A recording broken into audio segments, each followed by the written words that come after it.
to go out and interview people, which is a very labor-intensive method.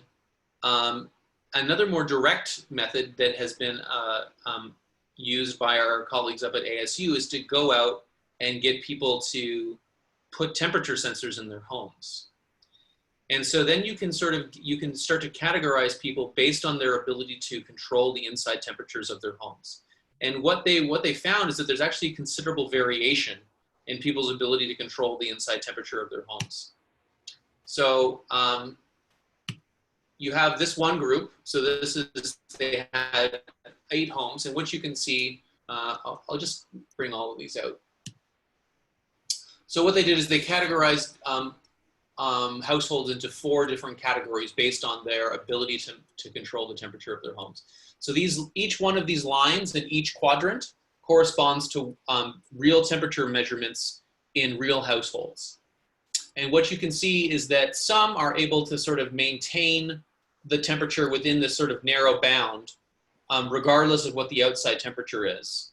And there are other households that seem to have very little control over the inside temperature of the homes. Whatever the outside temperature of their homes is, it's going to be some variation on that inside. And these are the maximum temperatures recorded indoors for these groups. Right? So you have this group in the top right quadrant here that effectively are not able to control the inside temperature of their homes at all, right? And you have this other group down here that is able to maintain it within a very comfortable zone down here.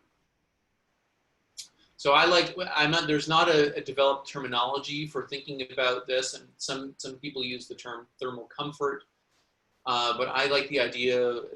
I know people sort of shy away from the use of the word poverty, but I think it's evocative in some very in important ways. But there's a sort of thermal impoverishment or a lack of thermal liberty. Like you actually do not have the freedom to live in a temperature condition that is of your choosing for some people.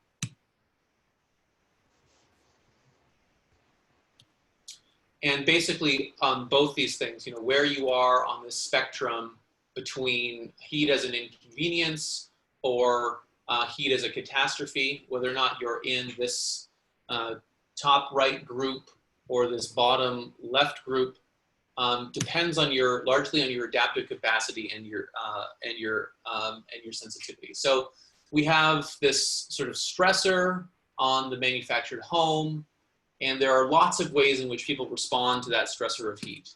You can go for a drive, you can grow trees, you can maybe have an awning or something that you just try to get to more shade. You can go to a restaurant, you can insulate your home, you can go to the mall, go to a cooling center, go to a library, stay at a friend's house, turn up the AC, maybe you'll accept that you're going to live in a little bit of a hotter home for a bit, you'll turn up the thermostat, go to a pool.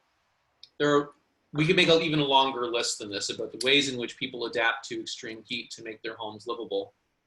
The point that's important to make is that COVID-19 and especially stay-at-home orders have eliminated a lot of that adaptive capacity, right?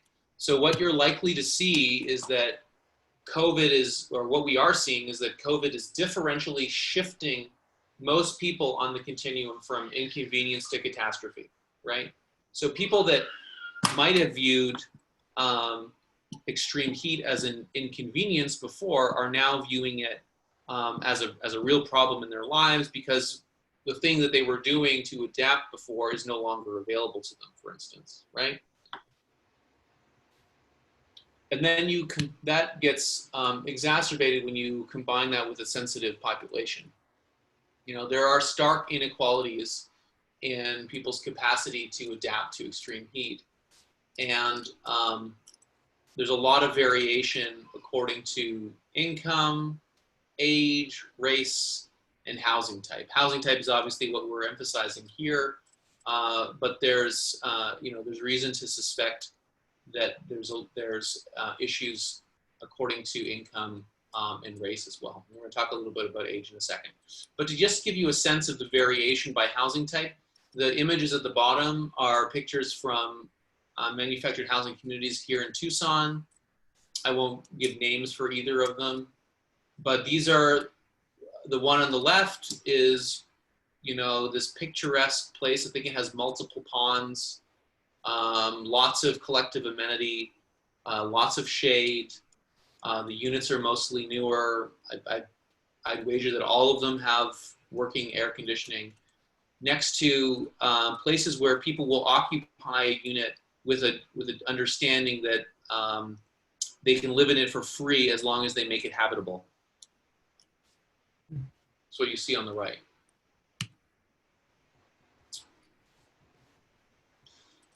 So just talking about sensitivity,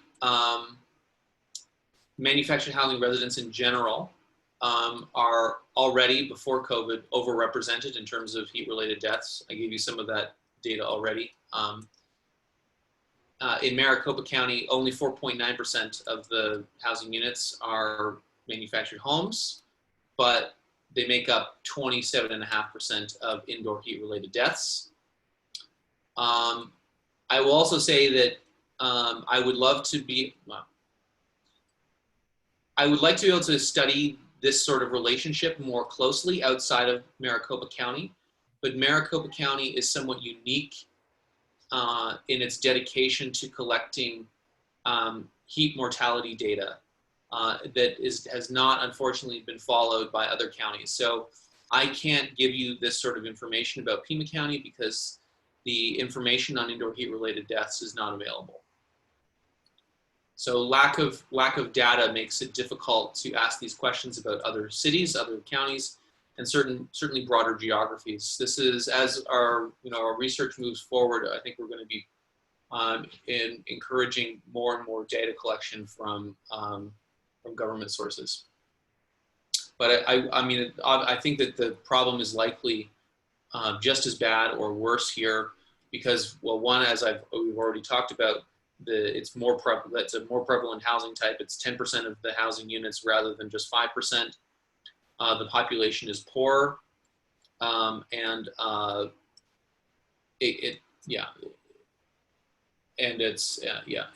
there are a lot more units that are older as well. There are a lot more of these pre-76 units. So this is something we've kind of come across that we've realized is that the people that are the most in need of the protection of their homes from the virus are the people that are the most likely to die inside them. So you have a lot of people that are in this catch-22 at the moment where you're really having to decide whether or not you want to put yourself at risk of a health event by going out or by staying in. And that's an impossible choice to make. And I think it's the sort of choice that no one should have to make. Right? And we'll talk a little bit more about short and long-term things that can be done to address some of that. But that's, I think, a choice that is particularly, that in particular older folks are having to make right now. If you look at the mortality data for COVID in Arizona, more than 2/3 of the deaths are among people that are 65 and older, right? And that's when only 15.7% of the folks in places like Maricopa County, I think it's a little bit higher in Pima County, are 65 and older. But if you look at people that are living in manufactured housing communities, the average age is much, much higher, right? 59% of those who died indoors from heat-related causes were 65 and older, and half of all manufactured homes are headed by someone 65 and older. And just to give you a sense of who we've been talking to, in our smaller samples of the 75 or so interviews we've done, the preponderance, more than 50%, well over 50%, are older folks. So we've had a lot of stories from people, oftentimes not experiencing health-related issues from heat themselves, but who have stories to share about friends or people that have to stay somewhere else, people that would like to spend the year round in Tucson but can't because of heat.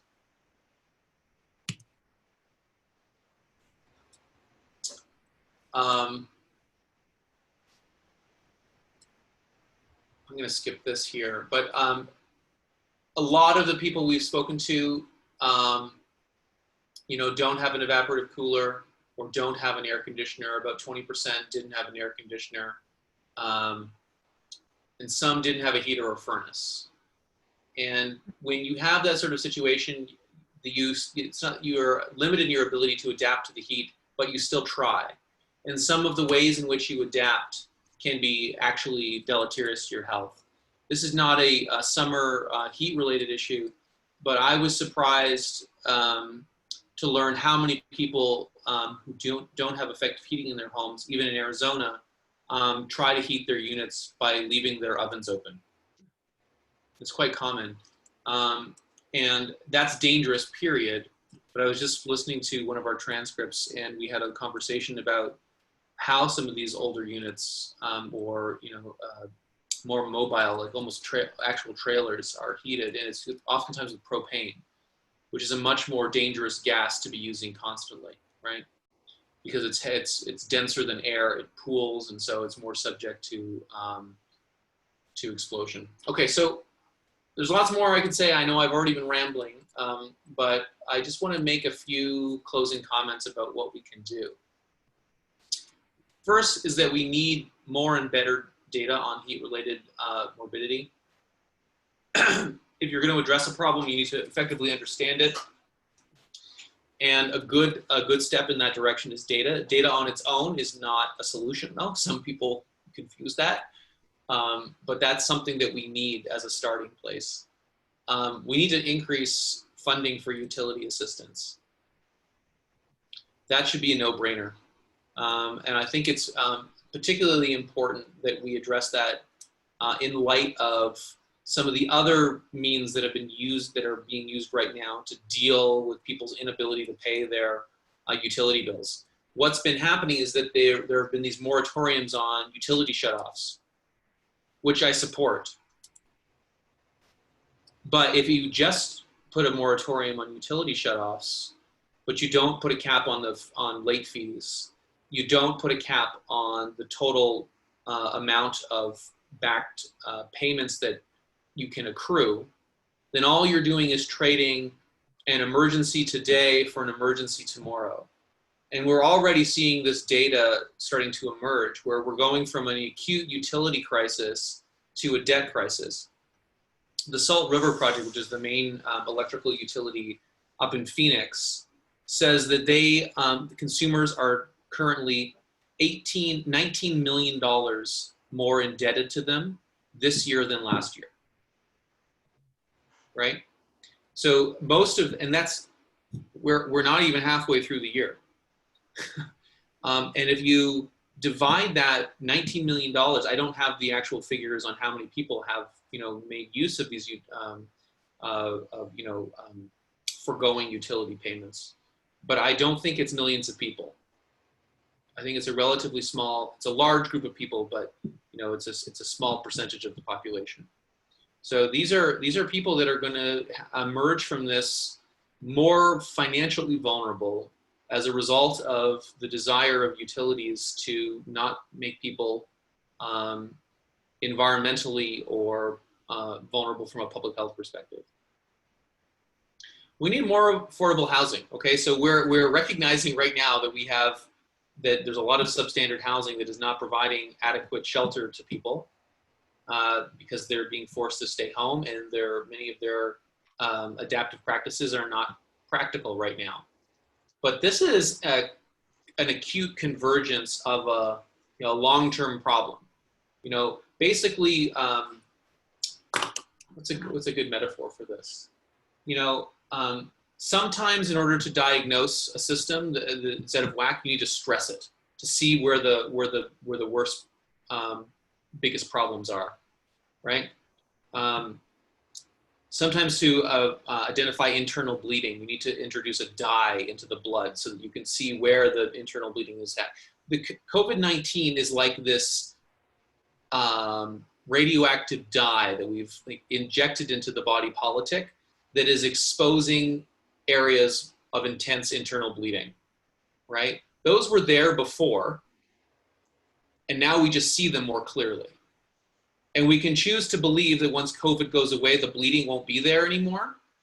Or we can use this as an opportunity to recognize where that bleeding is happening and address it now. And lack of affordable housing is one of those areas. And I would just say that manufactured housing should and needs to be a part of that solution. Manufactured housing is the largest source of low-cost, unsubsidized housing in the country. And it's actually a very simple reason why manufactured housing is as affordable as it is. Now, I think it could actually be much more affordable than it is, because there's a lot of predatory practices and problematic things going on in the industry. But it allows you to purchase your home separately from the land, right? What is it that makes your home so expensive? It's not the structure, right? It's, for the most part, it's the land that it's on. So if you can purchase your home independently of the land, that's a good thing for cost. The reason it's bad is if someone else is controlling the land underneath you and can sell it out from under you. That makes you very vulnerable. And that's a huge issue in manufactured housing, where you have parks that are owned speculatively. And once there's an opportunity to flip that land use to something that's higher value, people do, and there's a mass eviction event where people lose the most valuable asset that they own, their home. But what if we had a situation where you had a lien of some kind on the land? So that said, you can own this land, you can collect rent from it, but it has to stay in this current land use for a certain period of time. That takes away that vulnerability. One way to do that is with a land trust. So we could have manufactured housing land trusts or something like that. Anyways, I just want to point out that I don't want to be all negative about manufactured housing. I'm actually like an advocate of manufactured housing. I think it's a great way to increase the supply of affordable housing. I'd also just say you can pick up the phone. So pick up the phone and do two things. Pick up the phone and call your local representative and say, hey, we need more LIHEAP funds. Hey, manufactured housing is not that bad. We need to find ways to get it onto the landscape. They're not making it anymore.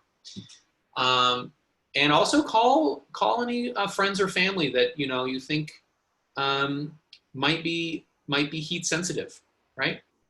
Who have been at home. Maybe they're they're not able to properly take care of their HVAC system the way they once were. Give those folks a call. Just make sure they're doing okay. And I'll stop there. I think I've actually been going for like 40 minutes. Sorry, maybe longer. So I'll stop there and I'll open it up for questions and discussion. Oh, and I'll just say that not only thank you to Climate Tucson, all of you, for letting me participate in this, but there's a long list of people that have contributed to this in some way, shape, or form. We've had a lot of interns. We've had 6 undergraduate interns who've all been fantastic. Graduate students that have moved through over the past couple of years, and my colleague at Habitat for Humanity, Ann Vargas, and at the City of Tucson, Sarah Lanius. I want to acknowledge all of their contributions to this as well.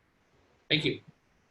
Well, Mark, this was just, it was wonderful. I really admire your passion, especially toward the end when you were saying what we can do to turn this around. I really appreciate. I had no idea. I don't think any of us had an idea of what was going on. So thank you so much for all of this. Any questions, folks?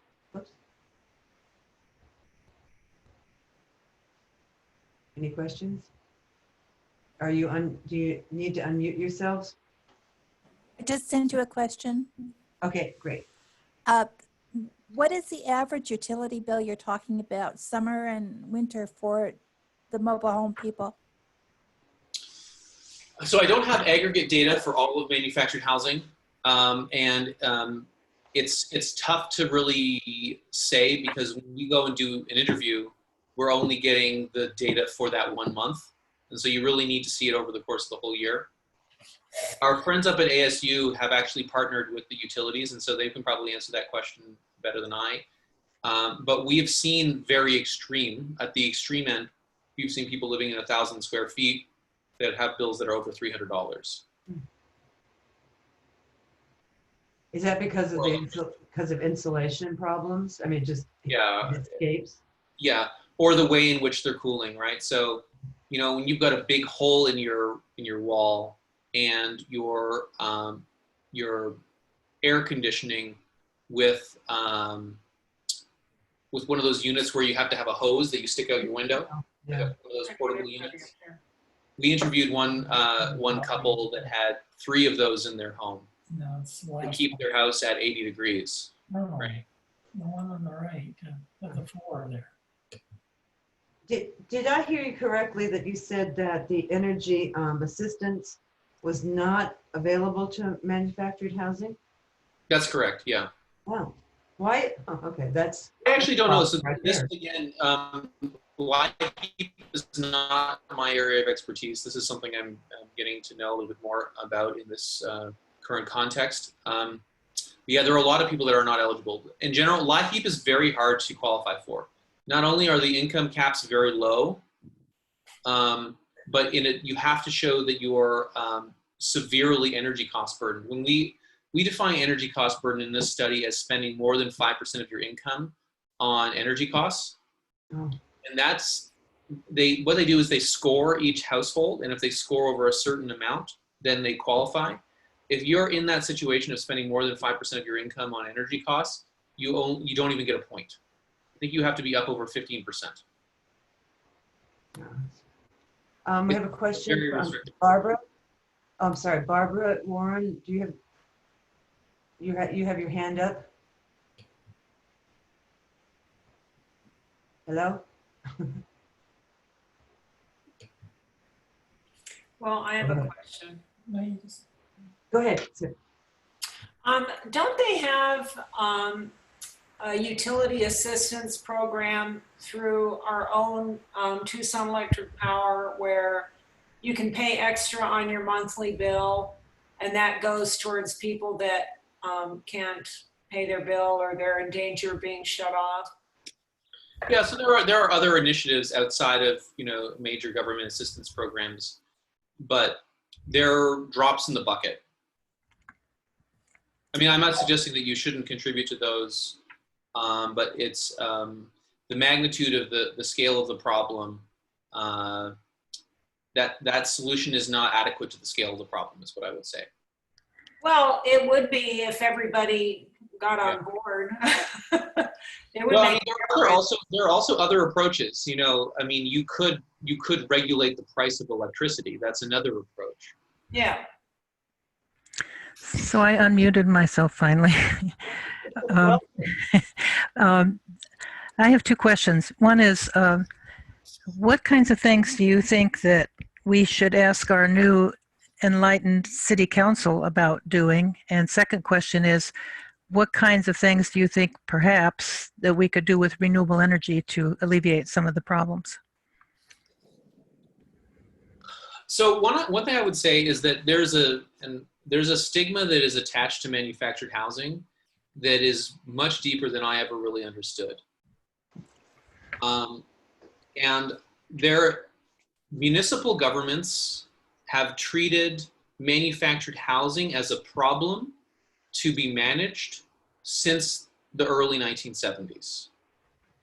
And so I think what we need to see from our elected officials is a shift in thinking about manufactured housing, not as a problem to be managed, but as a potential source of affordable housing that needs to be given the proper context to flourish, right?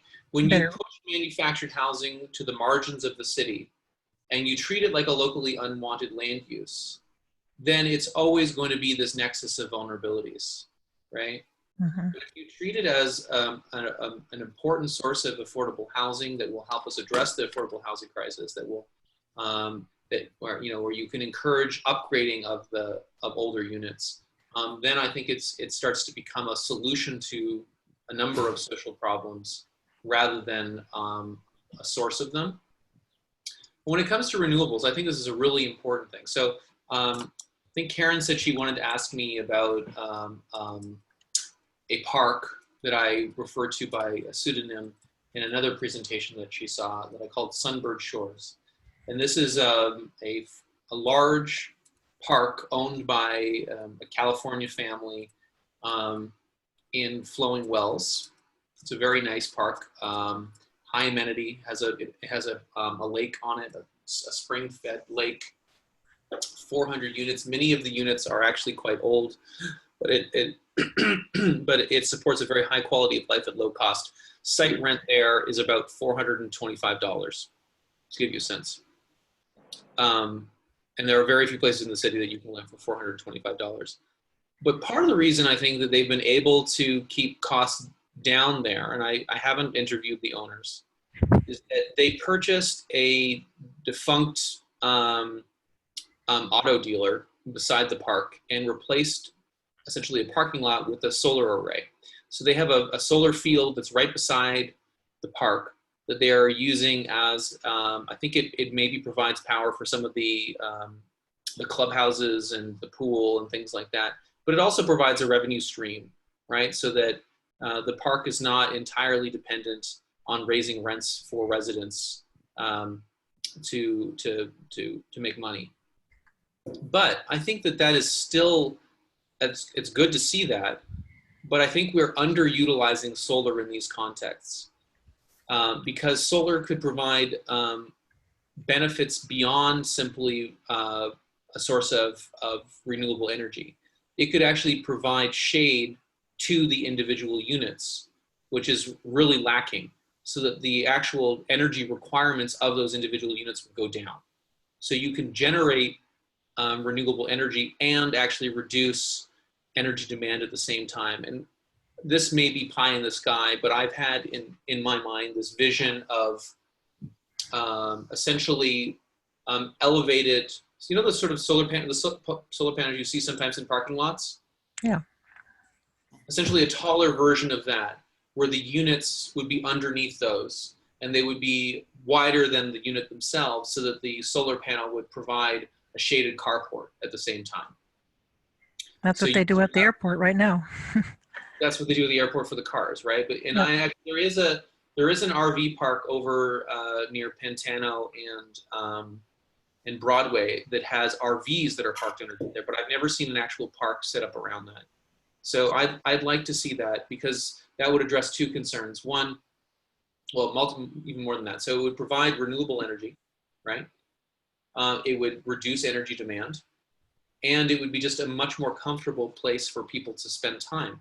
And one of the problems, especially here in the Southwest, where park operators want to reduce their water consumption, is that there's very little in the way of trees, which means there's very little in the way of shade, right? There's just a huge lack of shade. And what they have in place of, you know, trees and shade is they have tarmac, right? Which exacerbates the heat issue, right? Mm-hmm. So that blacktop absorbs heat all day and then releases it all night. And Mark Bernstein, who's one of the co-authors that I worked with on the op-ed, he's an engineer, and he was saying they've measured parks or where there are units where it's hard to get them down, even with air conditioning, below 90 degrees at night, because they're just having to fight this heat source that's underneath them and beside them and all around them, Yeah. all night long. So yeah, I think there's lots of opportunities there. I will say, and this is there was my colleague up at ASU, Patricia Solis, gave a talk recently, and one of the people that was watching was from Technicians for Sustainability here in Tucson, and someone there has reached out to me. So I hope at some point in the coming years, we're going to be able to get together with, you know, solar providers, local utilities, a charity, a nonprofit developer like Habitat for Humanity, and the city to actually build a model park. So, you know, a sustainable form of manufactured housing that could, you know, be built on design principles that are consistent with the desert Southwest, with our Sonoran Desert, and provide a sustainable, affordable source of housing for folks that could be a model for others. That's great. That's great. That's absolutely great. Yeah. The city's got some new programs for planting trees everywhere. They want to plant 1 million trees. So we need to include this population in those goals. I agree with you. One of the issues is that park operators the way that it works is that you own anything that is coming up out of the ground and into your unit. The park owner owns anything underground. And so park operators are often reluctant to plant trees. This is not universally the case. But to the extent that trees are a threat to the sewer system of these parks or the plumbing systems in these parks, oftentimes they are seen as persona non grata. In fact, some operators will just pull out all of the trees. Wow. Bad. There are exceptions to that. There are definitely exceptions to that. One of the local co-ops, I don't know where all of you live, but there's one co-op. It's called Far Horizons. It's near Grant and Swan, and it's filled with trees. And it's partially because they get their water for free. They're on a well. Uh-huh. And I spoke to a resident there who was on the board at some point, and they spend $20,000 a year on doing tree maintenance. And there are just very few. That's a very nice park, but most of these people that own parks are trying to do it on the cheap. It can be a thin margin business, and it's going to be hard to convince them that more trees are good for their bottom line. Are new ones being built in the city? Are we getting new trailer mobile home parks? Or are we relying on the older ones? The mobile home parks are disappearing. Okay. They're disappearing everywhere. We don't see it happening as fast in Tucson because the pace of economic development is not quite as quick. But in most other cities, manufactured housing parks are being replaced with other higher value land uses. Sometimes that's other residential, maybe multi-unit, but oftentimes it's other types of land uses entirely, commercial land uses. So it's another way in which affordable housing is disappearing. There are some places where there have been efforts to protect it. So Boulder, Colorado has a housing affordability shortage. And, the city there worked with Habitat for Humanity to actually purchase and take over a local park to preserve it as a source of affordable housing. Mark, I had a question for you. First, I'd like to say thank you for the presentation. It was really eye-opening, and I really appreciate you bringing this to us. It's fascinating. I hadn't really thought, we have mobile home parks near us, but I never really thought about all the issues related. One thing, and this may not be fair because you may not know the answer, but I know that Searing has been working with the U of A on a Howry grant to install mini splits in lower income housing. Yeah. Do you know if they're addressing manufactured homes as part of that study? Yeah, I heard about that by accident almost. I was talking to Diane Austin, who's I think involved with that project in the anthropology department. And I mentioned that to her, and she says the problem with manufactured homes, especially the older ones, is that you can't mount the solar panels on the roof of those units. There needs to be some additional structural support. Right. So this is another way in which manufactured housing misses out on some of these initiatives that would be available to site-built housing. Yeah, and also that's why I like the idea of the solar carport. Because I love that idea.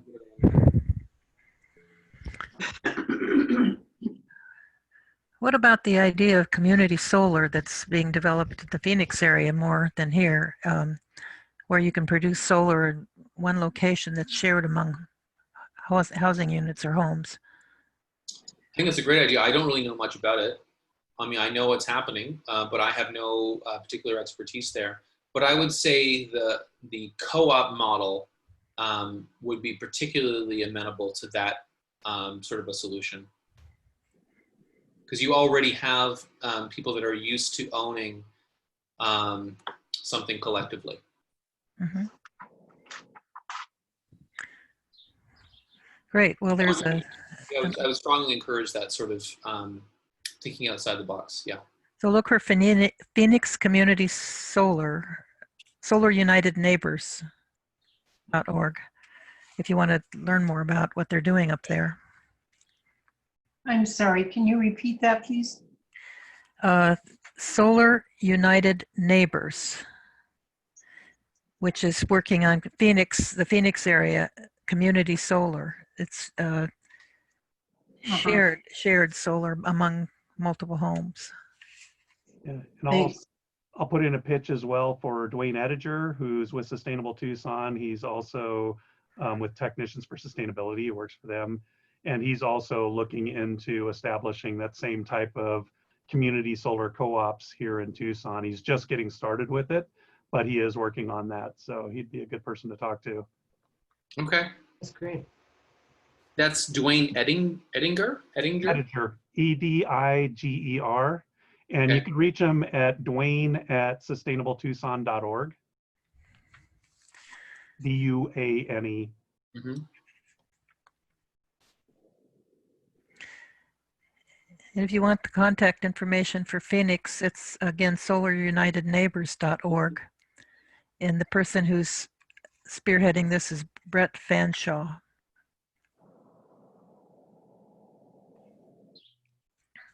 That's great. Thank you.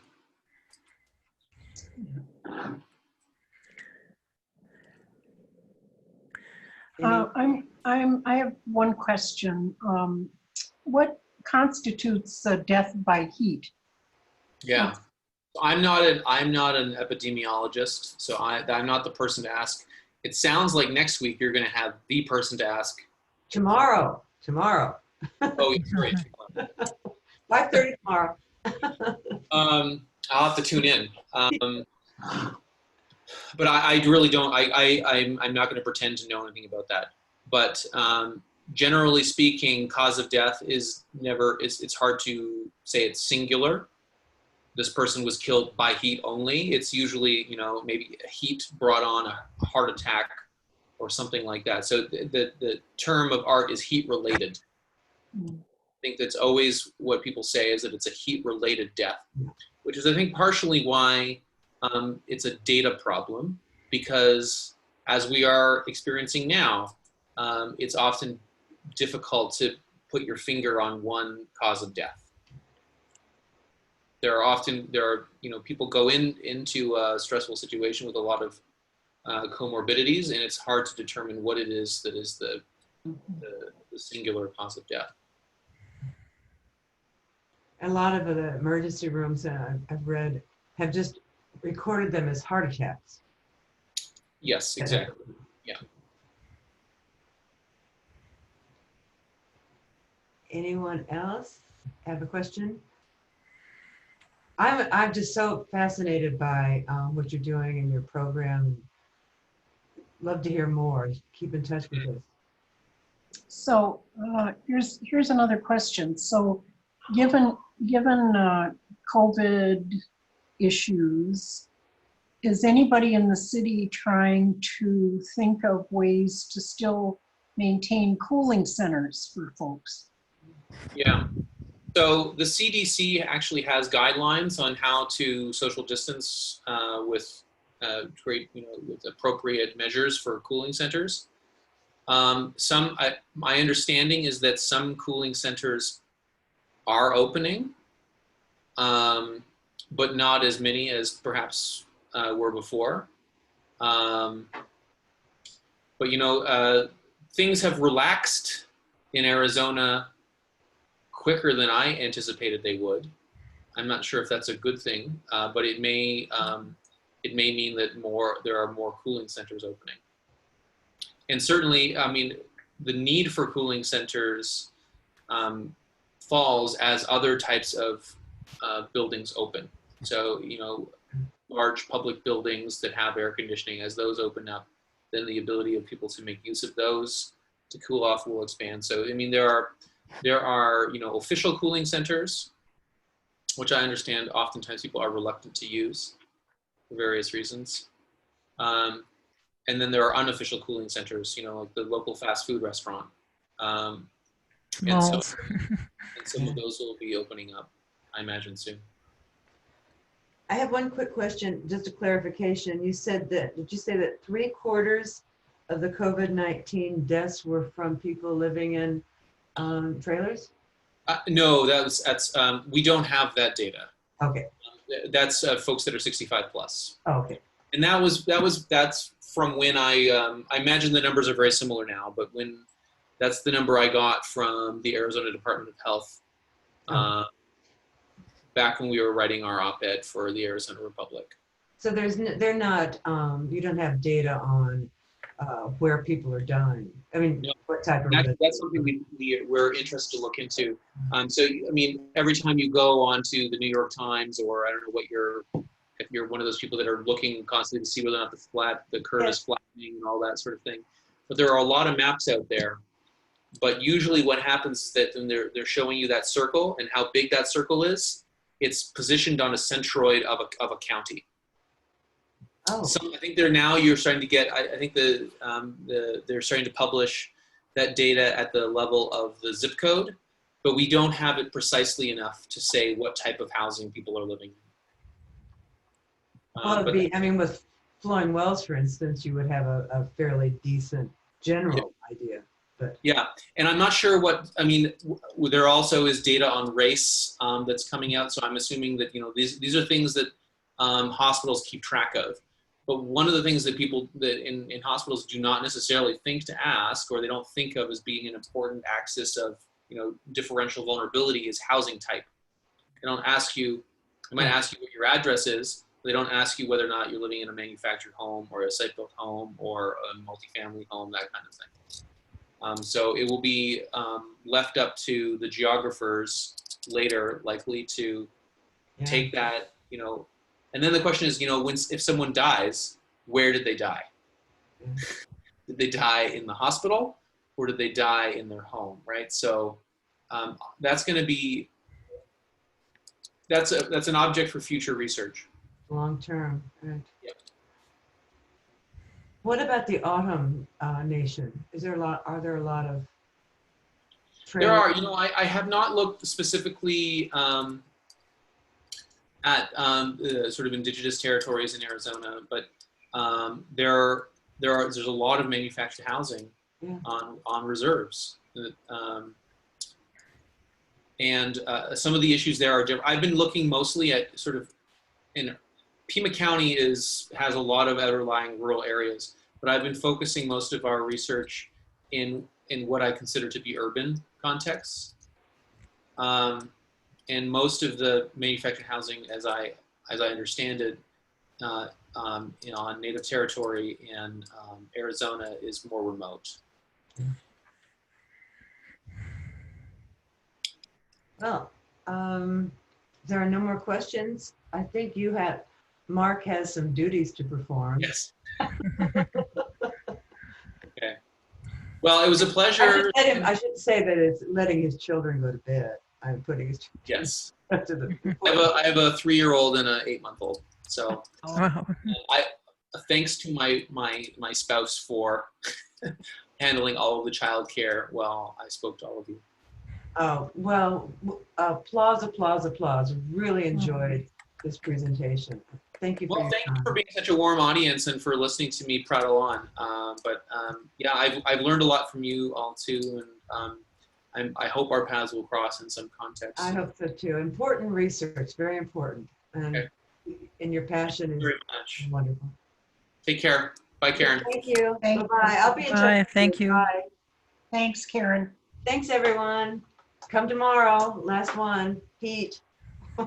Thank you. Who's this? Bye-bye. Let's see how to, here I go. Bye-bye.